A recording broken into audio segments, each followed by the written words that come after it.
kasih Tuhan. Kami bersyukur, kami bangga, kami punya Tuhan Yesus. Terima kasih, Engkau sudah memberikan anugerah yang terbesar dalam hidup kami. Hidup-Mu itu Kau berikan bagi setiap kami Tuhan. Dan biarlah kami mau terus menyembah Tuhan. Bibir kami, hati kami memegahkan Engkau Tuhan. Sebab Engkaulah kerinduan setiap kami Bapa.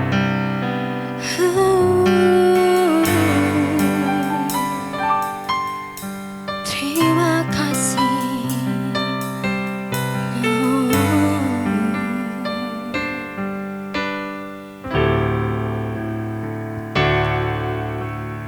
Tak terukur kasih-Mu Yesus. Kau telah mati gantikan diriku. Kau curahkan darah-Mu untuk tebus dosaku. Tak terukur kasih-Mu bagi setiap kami Tuhan. Tak terukur kasih-Mu Yesus. Kau telah mati gantikan diriku. Kau curahkan darah-Mu untuk tebus dosaku.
memberi kami kesempatan, kekuatan, kesehatan, dan waktu untuk kami memuji, menyembah Engkau, Raja di atas segala raja, Allah yang menjadi Tuan atas hidup kami. Pagi ini biarlah Engkau memberkati kami dengan firman-Mu, sehingga kami tahu apa yang harus kami buat dalam kehidupan ini. Kami mohon Roh Kudus menjamah hati dan pikiran kami, supaya kami mengerti apa yang Kau mau dalam hidup ini. Terima kasih Bapakku, di dalam nama Yesus Kristus sama-sama kita katakan. Silakan duduk Bapak Ibu. Selamat pagi, Shalom. Ya. Kita memasuki minggu pertama di bulan Juni ini. Saya mengucapkan selamat datang kepada keluarga besar Seria yang mampir ke Malang. Selamat datang Bapak Ibu sekalian. Saudara, Seria ini adalah pelayan Tuhan di Dewasa Muda yang melayani di gereja kita selama beberapa waktu terakhir ini. Dan kemarin beliau ini diwisuda. Ya, jadi sudah lulus, meraih gelar sarjana manajemen di bagian marketing. Karena itu keluarganya jauh-jauh datang dari Pekanbaru ke Malang. Dan pagi ini mereka mau berbagi sukacita dengan kita. Mereka sudah menyediakan hidangan untuk kita bisa nikmati bersama nanti. Oleh karena itu Bapak Ibu jangan cepat-cepat pulang ya. Kita nikmati bersama. Haleluya. Pagi ini saya ingin menyampaikan satu tema khotbah yang sederhana. Namanya jangan lupa. Coba katakan, 1, 2, 3. Siapa di sini yang suka lupa, saudara? Oh, ternyata banyak juga. Lupa sampai pada batas tertentu itu sebetulnya manusiawi. Saya sendiri juga sering lupa, saudaraku. Lupa taruh kunci, lupa taruh dompet, lupa minum obat, ya. Tetapi ketika kita lupa pada hal-hal yang penting, pada hal-hal yang prinsip, itu masalah. Itu bahaya, saudaraku. Satu ketika ada seorang bapak yang mau berangkat ke kantor. Tiba-tiba istrinya memanggil dan istrinya bilang begini sama bapak itu. Kau sudah lupa. Seminggu ini setiap kali kau berangkat ke kantor tidak pernah cium keningku. Terus bapak itu, oh ya? Dalam hati dia berpikir, kemarin kening siapa yang aku cium ya? Saudara, ketika kita sudah lupa sama istri, lupa pulang ke rumah, atau lupa hal-hal yang penting, itu masalah besar, saudaraku. Beberapa bulan yang lalu saya ditelepon oleh salah seorang famili saya ada famili di Mojokerto. Beliau adalah famili dari almarhum istri saya, saudaraku. Nah, kita jarang berjumpa ya. Mereka mengundang saya untuk ke Batu, karena waktu itu liburan, untuk kumpul-kumpul bersama anggota keluarga yang memang kita lama sekali tidak pernah jumpa. Dan saya bersama istri saya hadir ke sana. Ada salah seorang yang saya pingin ketemu, karena memang saya mendengar beliau ini sakit, saudaraku. Dan saya ingin ketemu melihat bagaimana kabarnya. Ya, seorang bapak yang sudah berusia 64 tahun, dan istrinya adalah adik ipar saya. Saya mendengar bahwa bapak ini mengalami penyakit yang namanya demensia. Ada yang tahu demensia?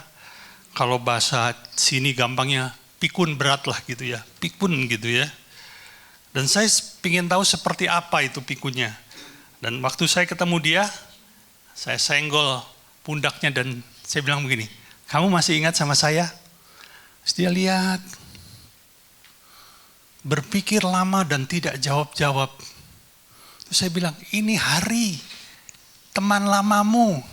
Ya, saya menganggap dia itu sahabat saya. Terus istrinya yang ada di sebelahnya bilang, ini Hari loh, teman kita, saudara kita, dia bilang gitu. Terus dia cuma tersenyum.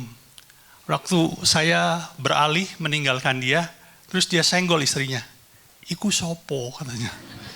Ternyata dia betul-betul lupa. Dia nggak ingat lagi sama saya. Padahal kita ini hubungannya sangat dekat, saudaraku. Bahkan saya pernah pelayanan bersama-sama dengan dia. Dia itu seorang hamba Tuhan. Tapi karena penyakitnya hari ini dia sudah tidak melayani lagi. Dan ketika saya ngobrol sama istrinya, istri cerita, dari waktu ke waktu kondisinya itu semakin parah. Satu ketika suaminya itu pergi meninggalkan rumah dan istrinya berpikir sederhana, mungkin dia mau ke tetangga sebentar, ngobrol lalu balik lagi gitu. Jadi dibiarkan aja. Namun ditunggu 1 jam nggak balik, 2 jam nggak balik, 3 jam nggak balik, saudara. Dan dia mau cek ke tetangga juga nggak ada. Kemana ini suaminya?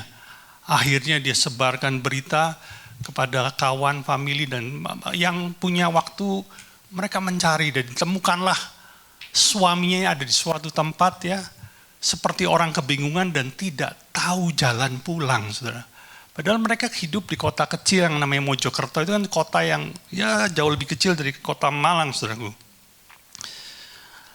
Istrinya cuma bilang begini, hanya 2 hal yang dia belum lupa. Tuhan dan istri anaknya, keluarganya. Cuma itu aja yang dia nggak lupa. Yang lainnya dia sudah lupa. Istrinya bilang, Kohari, bahkan mandi pun dia lupa pakai sabun. Jadi cuma disiram air terus dia keluar. Artinya apa? Istrinya harus merawat dia, membantu dia. Orang ini tidak lagi bisa mandiri. Dan buat istrinya ini hal yang amat menyedihkan. Sampai hari ini istrinya terus berdoa agar Tuhan memulihkan dan menyembuhkan ingatan dari suaminya.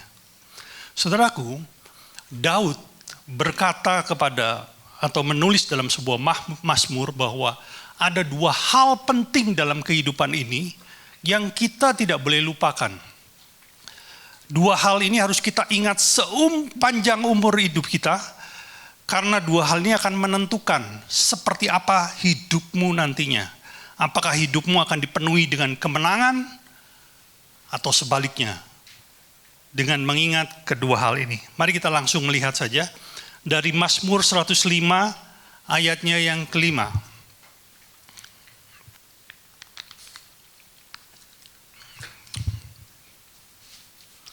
Bunyinya begini. Ingatlah perbuatan-perbuatan ajaib yang dilakukannya, mujizat-mujizatnya. Ini bicara pertolongan Tuhan. Yang kedua, dan penghukuman-penghukuman yang diucapkannya. Ini bicara teguran Tuhan. Saudara, kalau saudara melihat dan suka membaca Alkitab, saudara akan mendapati lebih dari 70 mazmur itu ditulis oleh tangan Daud sendiri. Ya, Mazmur ada 150, tapi hampir separuhnya itu ditulis oleh Daud sendiri. Dan di setiap mazmur, hampir di seluruh mazmur, Daud selalu menyisipkan, dia mengingatkan, dia mencatat perbuatan-perbuatan Tuhan yang pernah dialami oleh hidupnya di masa lalunya, bahkan perbuatan-perbuatan Tuhan yang dialami oleh bangsanya sendiri. Salah satunya adalah ketika Daud hendak dibunuh oleh Saul. Kita tahu ya, Daud itu dikejar-kejar Saul dan hendak dibunuh. Pada saat itu Daud hanya punya 400 anak buah. Dan Saul mengejar-ngejar Daud dengan puluhan ribu tentara, saudara. Jadi di atas kertas, Daud itu nggak mungkin menang. Oleh karena itu Daud melarikan diri dari satu tempat ke tempat yang lain. Dan Saul berusaha mengepung dan membunuh dia. Nah, dalam banyak peristiwa, Tuhan itu berkarya secara luar biasa, sehingga Daud bisa lolos dari semua strategi Saul dan akhirnya tetap selamat. Oleh karena itu, Daud membuat sebuah nyanyian. Coba kita lihat ya, di 2 Samuel 22 ayat yang pertama, Daud mengatakan perkataan nyanyian. Saudara, sebetulnya kalau saudara mungkin ada yang nggak ngerti ya, Mazmur itu apa? Mazmur itu sebenarnya nyanyian. Ada yang menerjemahkan sebagai puisi. Jadi Mazmur itu sebenarnya nyanyian. Daud mengatakan perkataan nyanyian ini kepada Tuhan. Perhatikan kapan? Pada waktu Tuhan telah melepaskan dia dari cengkraman semua musuhnya dan dari cengkraman Saul. Apa isi nyanyiannya? Kita lompat ke ayat 18. Ia atau Tuhan melepaskan aku dari musuhku yang gagah, daripada orang-orang yang membenci aku, karena mereka terlalu kuat bagiku. Saudara, kita perlu mengerti, Daud itu bukan orang super loh saudara. Dan kalau saudara membaca secara teliti kehidupan Daud dalam Alkitab, Daud itu juga pernah ketakutan. Daud itu pernah stres, depresi. Daud itu pernah merasa tak berdaya, termasuk ketika dia dikejar. Daud mengaku bahwa orang yang mengejarnya itu sebenarnya terlalu kuat bagi aku. Jadi jangan berpikir, Daud itu nggak punya rasa takut. Enggak, saudara. Kalau saudara akan mendapati di satu ayat dikatakan apa? Karena saking takutnya Daud, dia berpura-pura menjadi orang gila. Kapan itu dilakukan? Ketika dia ketemu dengan salah seorang raja Filistin yang bernama Raja Akis. Dia menggaruk-garuk pintu gerbang. Seperti orang yang kehilangan kewarasannya. Dia membiarkan ludahnya meleleh kemana-mana. Ya, seperti orang yang sudah tidak bisa lagi merawat dirinya. Saking takutnya. Termasuk di ayat ini. Tapi perhatikan, ayat 19. Mereka menghadang aku pada hari sialku, tetapi Tuhan adalah sandaran bagiku. Ayat 20, ia membawa aku keluar ke tempat lapang. Ia menyelamatkan aku karena ia berkenan kepadaku. Daud selalu mengingat-ingat perbuatan Tuhan dalam hidupnya. Dan ini menjadi kunci kemenangan bagi Daud dalam menghadapi masalah apapun dalam hidup ini. Yaitu mengingat-ingat perbuatan Tuhan. Ini menjadi gaya hidup dia. Saudara pasti ingat satu cerita yang terkenal ketika Daud menghadapi Goliat. Apa yang dia katakan sebelum dia bertempur? Coba kita lihat ya, 1 Samuel 17 ayat 37. Pula kata Daud, Tuhan yang telah melepaskan aku dari cakar singa dan dari cakar beruang, dia juga akan melepaskan aku dari tangan orang Filistin itu. Kalau dalam bahasa yang sederhana Daud mau bilang begini, kalau dulu Tuhan menolongku dari singa dan beruang, hari ini Tuhan akan menolongku juga untuk bisa mengalahkan Goliat. Itu selalu menjadi gaya hidup dia, yaitu mengingat-ingat perbuatan Tuhan dalam hidupnya. Saudara, saya pernah sampaikan ini, tapi ini memberikan sebuah gambaran tentang betapa dahsyatnya ketika kita mau mengingat-ingat perbuatan Tuhan. Di Malang ini ada satu panti jompo, bukan hanya satu, ada banyak panti jompo ya. Tapi ada salah satu yang saya kenal secara pribadi pemiliknya, yaitu yang bernama Panti Jompo Gria Kasih Siloam. Nggak jauh saudara, dari sini kalau kita naik sepeda motor hanya 10 menit, di belakang sana, dekat kampus ITN. Di sana ditampung sekitar 30 lansia, yang ada usianya sudah mencapai 80 tahun juga. Dan sebagian besar dari mereka itu ditampung secara gratis loh. Karena mereka memang nggak mampu bayar. Panti itu menampung gratis, panti itu memberi makan, panti itu merawat mereka, bahkan mendatangkan dokter setiap bulan. Mereka dirawat dalam arti karena banyak dari mereka itu sudah nggak bisa mandiri lagi. Ada yang harus dimandiin, ada yang harus dicebokin. Nah, untuk itu panti ini harus menyewa orang untuk merawat orang-orang ini, saudaraku. Dan itu biayanya nggak sedikit loh, saudara. Dan saya kenal dengan pemilik panti ini. Boleh tampilkan fotonya? Ya, mungkin ada yang sudah lihat tapi nggak apa-apa, kita menyegarkan. Bisa dibesarkan sedikit?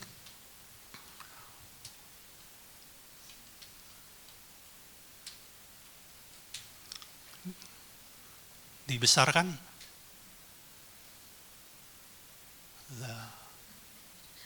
Ya cukup lah, cukup. Oke. Ya. Ini beliau namanya Bu Yani. Saudara, orangnya awet muda loh. Usianya sudah lebih dari 70 tahun. Ya. Beliau ini juga lansia, beliau ini juga janda, beliau juga nggak punya pekerjaan, artinya nggak punya pemasukan. Saya pernah bertanya sama beliau, Bu Yani, bagaimana cara ibu bisa memberi makan sekian banyak orang? Padahal Bu Yani tidak punya pekerjaan. Dia bilang sederhana saja. Karena Tuhan mencukupi kami. Cuma itu saja dia bilang. Tapi kan saya juga kepingin tahu dong, maksudnya Tuhan mencukupi kami itu seperti apa, saudaraku. Lalu dia cerita satu peristiwa yang sederhana, tapi ini memberkati saya sekali. Dia bilang gini, hari beberapa belas tahun yang silam, saya pernah berencana untuk mengecat gedung panti ini. Karena catnya sudah jelek, banyak yang terkelupas. Saya ingin cat ulang.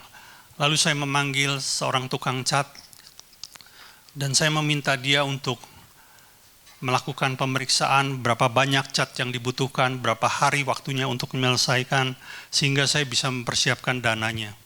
Dan setelah semuanya diperiksa, Bapak itu bilang, kita paling tidak butuh 4 ember cat, tahu ya? Ember, tolong ada fotonya, ember cat ya. Nah, dia bilang ini ember cat yang 25 kilo, biar tampilkan aja, nggak usah ditutup. Jadi paling tidak butuh 4 ember cat yang 25 kilo. Singkat cerita, Bu Yani menyediakan semua kebutuhannya dan mulailah dikerjakan. Dan pada hari terakhir, Bapak itu datang sambil membawa ember yang terakhir ini, saudaraku. Dia bawa ke hadapan Bu Yani dalam kondisi catnya itu tinggal sedikit. Jadi tinggal ada di dasar ember saja. Dia bilang begini, maaf Ibu, saya salah hitung. Kita butuh 1 ember lagi untuk menyelesaikan semuanya. Bu Yani bilang, Pak, kami sudah tidak punya uang untuk beli cat. Kita berdoa saja, katanya begitu. Dan Bapak ini bilang, karena Bapak ini bukan orang percaya ya, jangan berdoa Bu, kasih saya duit, saya belikan nanti. Oke lah, mungkin dia nggak mengerti, lalu Bu Yani itu berdoa di depan ember yang ditaruh oleh tukang cat itu. Dia cuma bilang begini, Tuhan, saya nggak punya uang lagi untuk beli cat. Tolong saya Tuhan. Cuma begitu, doa yang sederhana. Dan sudah tahu apa yang terjadi? Cat yang sudah tinggal di dasar ini, tiba-tiba naik dengan sendirinya. Sampai dia luber keluar. Dan tukang cat itu berteriak kaget. Karena dia tidak pernah melihat perbuatan yang seperti itu. Besok gedung itu selesai, tapi seminggu kemudian tukang cat itu meminta untuk dia dibaptis. Satu keluarganya dari orang tidak percaya menjadi orang percaya. Karena perbuatan Tuhan itu. Bu Yani bilang begini sama saya, Hari, panti ini sering mengalami kesulitan keuangan. Seringkali kami kehabisan uang. Tapi saya mengingat-ingat peristiwa ini. Dan tahukah Hari, setiap kali kami kehabisan uang, Tuhan sediakan.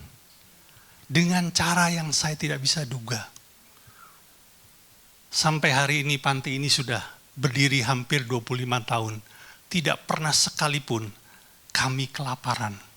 Dan tidak pernah sekalipun saya meminta-minta kepada orang lain. Dia cukupi. Saudara, ternyata ketika seseorang mengingat-ingat perbuatan Tuhan, itu menjadi sebuah kekuatan iman. Menjadi sebuah, sebuah, boleh saya bilang sebagai seperti tugu peringatan yang berkata, kalau dulu Tuhan bisa buat seperti itu, hari ini Tuhan juga masih bisa buat seperti itu. Saudara, tapi perhatikan, saya mau ajak kita kembali ke Mazmur 105 ayat yang kelima.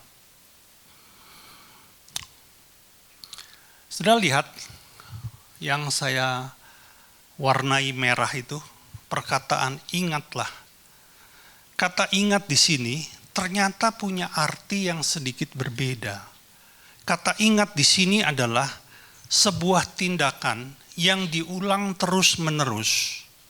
Maksudnya, kita harus terus-menerus mengingatkan diri kita akan perbuatan Tuhan yang pernah terjadi. Jadi tidak bisa sekali kita ingat cukup.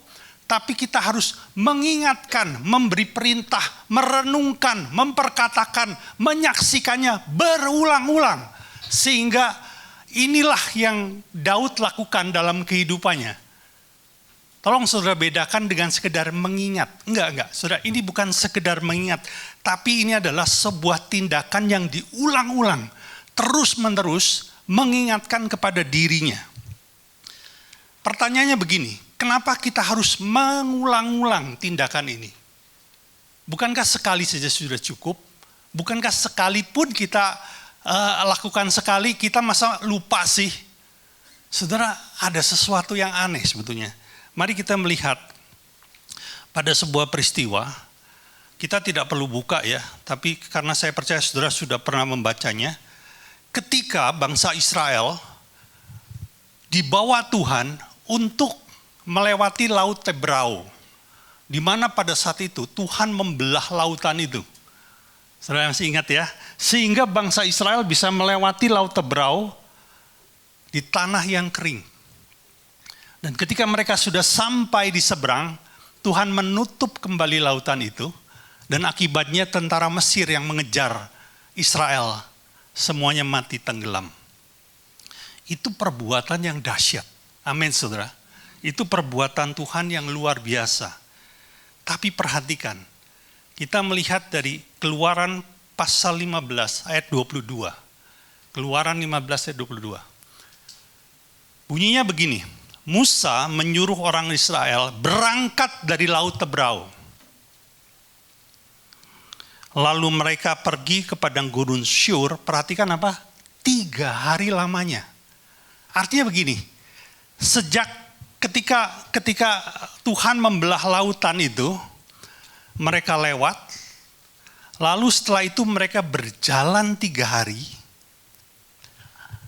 Jadi peristiwa mujizat yang luar biasa itu masih amat segar di ingatan mereka, amin. Baru 3 hari, bukan 30 tahun sudah. Baru 3 hari. Tapi perhatikan apa yang terjadi. Ayat 23. Sampailah mereka ke Mara, tetapi mereka tidak dapat meminum air yang di Mara itu karena pahit rasanya. Itulah sebabnya dinamai orang tempat itu Mara. Ayat 24. Lalu bersungut-sungutlah bangsa itu kepada Musa.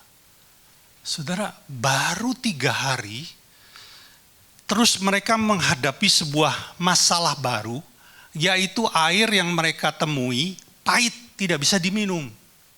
Dan mereka bersungut-sungut, mereka ngomel, mereka komplain, seakan-akan mereka menghadapi masalah yang tidak mungkin bisa diselesaikan.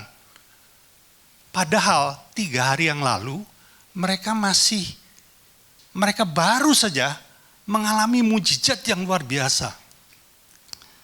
Saudara, kalau berpikir seperti ini, saudara, ada yang aneh enggak?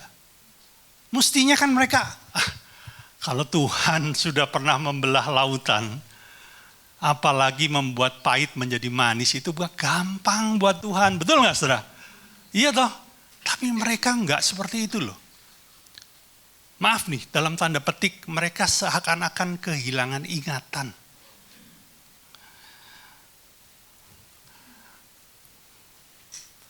Tapi ternyata hal ini masih terjadi sampai hari ini loh.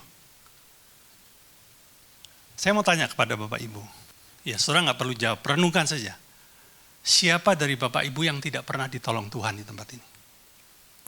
Saya jamin dalam hatimu akan menjawab, saya ini pernah ditolong Tuhan. Bahkan kau akan menjawab, saya ini ditolong Tuhan berulang kali Pak. Berulang kali. Ingat gak? Ingat pasti. Tapi giliran kita menghadapi ada masalah tiba-tiba hadir dalam hidup kita. Kita seperti hilang ingatan loh. Kita panik, kita khawatir. Kita ketakutan. 2 minggu yang lalu, ada seorang ibu dari Jakarta. Ibu ini Kristen, saudara. Usianya sudah di atas 70 tahun. Jadi dia Kristen sudah cukup lama. Saya kenal betul dengan ibu ini. Dia telepon sama saya. Dia telepon karena ada masalah. Dia bilang begini, Har, saya baru dari dokter Har. Dan dari hasil pemeriksaan, saya ini harus dioperasi. Jadi ada syaraf yang kejepit di belakang. saya harus dioperasi. Terus kenapa? Saya terus coba pindah ke dokter lain. Hasilnya sama, hasil pemeriksaannya harus dioperasi. Saya coba pindah ke dokter lain, jadi pindah 3 dokter, saudara. Dan dokter yang terakhir mengatakan, kalau nggak dioperasi, Bu, bisa lumpuh. Gimana, Pak Ari? Kedua, saya ini sendirian. Kalau saya dioperasi, siapa yang merawat saya? Saya ini kan sudah tua. Ketiga, kalau sudah dioperasi kan perlu pemulihan. Betul saudara ya? Operasi kan perlu pemulihan. Yang merawat saya di rumah siapa? Berangkat ke rumah sakitnya gimana? Pulang dari rumah sakitnya gimana? Jadi ibu ini dipenuhi dengan kekhawatiran dan ketakutan.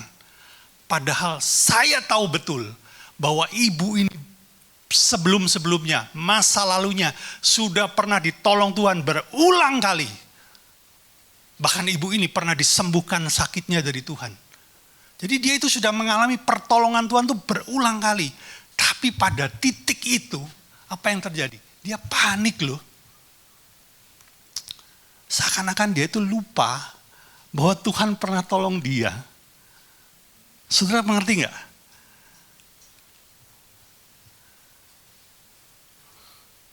Mungkin di sini ada yang pernah mengalami itu. Saudara pernah ditolong Tuhan, tapi pada satu titik ketika ada problem datang dalam hidupmu, engkau seakan-akan lupa bahwa Tuhan pernah tolong. Dan kalau Tuhan pernah tolong, seharusnya di titik ini pun Tuhan bisa tolong. Amin. Tapi kita ini bisa lupa loh. Waktu ada seorang ibu mendapati anaknya ada dalam masalah, dia panik ke sana kemari.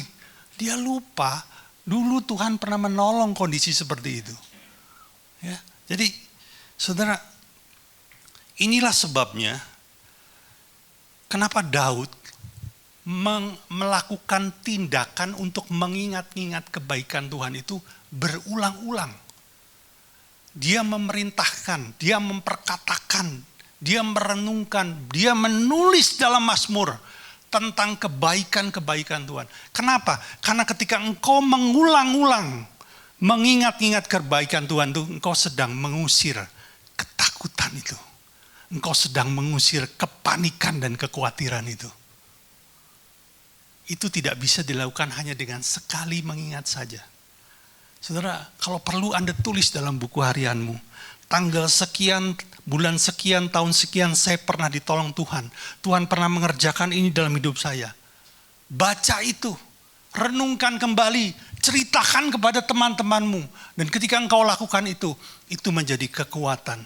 Sehingga pada saatnya tiba, kalaupun ada problem, Anda nggak akan goyah. Imanmu tetap teguh, saudaraku. Saya bilang sama ibu itu, Bu, itu semua kan baru perkiraan. Kenapa ibu khawatir sih? Terus saya tanya, terus sekarang ibu mau buat apa? Saya mau ke Singapura, saya mau periksa. Apakah betul saya harus dioperasi atau tidak? Dan saya cuma bilang begini, oke Bu, nggak usah pikirin macam-macam.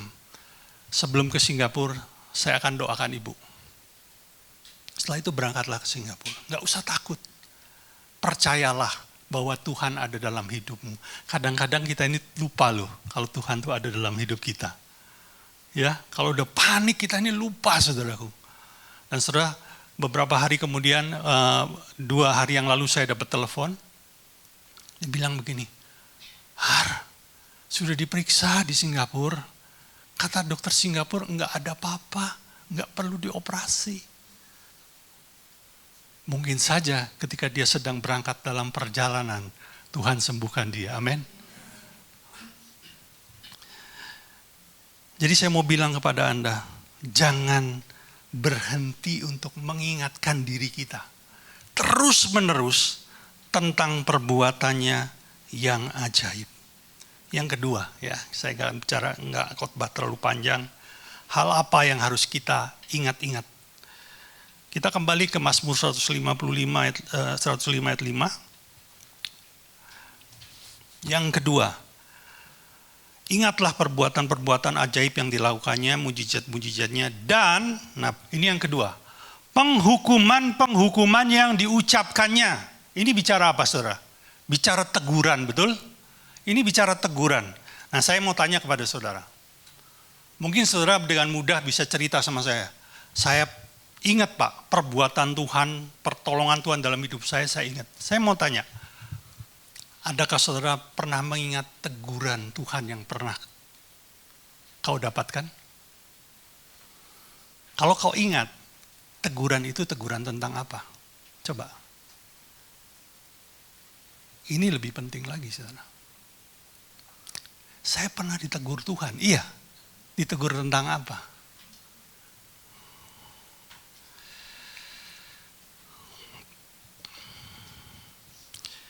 Nanti saudara baca Mazmur 106 ya. Mazmur 106. Oke. Di Mazmur 106 itu adalah tulisan Daud. Dan Daud menulis di Mazmur 106. Bagaimana Tuhan menegur Israel. Ketika Israel membuat lembu emas, Tuhan menegur Israel, bahkan mendisiplin, menghukum Israel. Ketika Israel mengawinkan dengan bangsa yang dilarang Tuhan, lalu turunlah tulah atas bangsa Israel. Itu ditulis oleh Daud. Semuanya ditulis detail, saya nggak ceritakan semuanya, saudara baca nanti di rumah.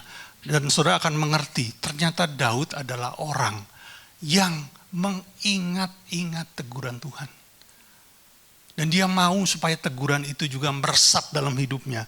Dan supaya dia tidak melakukan kesalahan yang sama seperti yang nenek moyangnya dulu buat. Saudara,